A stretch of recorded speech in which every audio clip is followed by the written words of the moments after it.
నా అభినందనలు. 18వ తారీఖు అందరికీ బ్రహ్మాండమైనటువంటి ఒక మూవీ రాబోతుంది.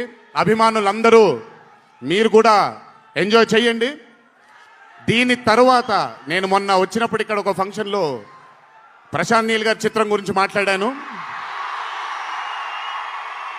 దానికంటే ముందు ఏప్రిల్లో Arjun son of Vyjayanthi release అవుతుంది. దానికంటే ముందు ఆగస్ట్ 14 వార్ 2 మూవీ రిలీజ్ అవబోతుంది. ఆ మూవీ కూడా చాలా అద్భుతంగా వచ్చింది. సరే, దాని గురించి మాట్లాడడానికి మనం ఆ మూవీ ఈవెంట్లో మాట్లాడుకుందాం.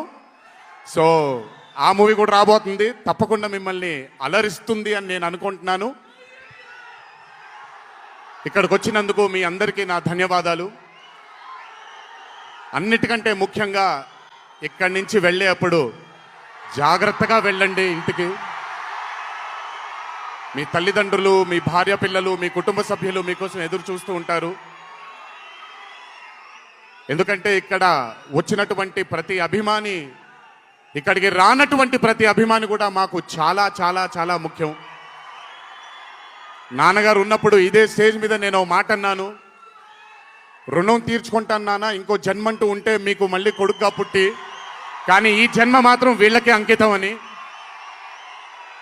ఈ జన్మ ఈ జీవితం మీకే అంకితం, మీ ప్రేమానురాగాల కోసమే అంకితం. కొంచెం ఎండలు తగ్గిన తరువాత, ఇప్పుడు ఎండల్లో మిమ్మల్ని కష్టపెట్టడం ఇష్టం లేదు, పగడ్బందీగా ప్లాన్ చేసి త్వరలోనే మిమ్మల్ని అందరినీ కలుసుకుంటాను. చాలా కాలమైంది,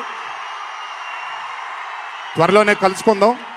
కానీ కొంచెం ఓర్పు సహనంతో ఉండండి. నందమూరి అభిమానులు అంటే ఓర్పు సహనానికి మారు పేరు. ఓర్పు సహనంతో ఉండండి. త్వరలోనే మన అందరం కలుసుకుందాం. త్వరలోనే అందరితో కాసేపు అలా మాట్లాడుకుందాం.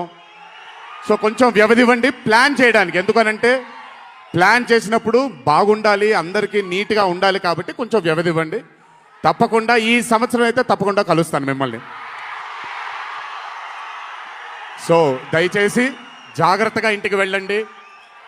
అందరూ ఏప్రిల్ 18వ తారీఖు థియేటర్లో కలుసుకుందాం.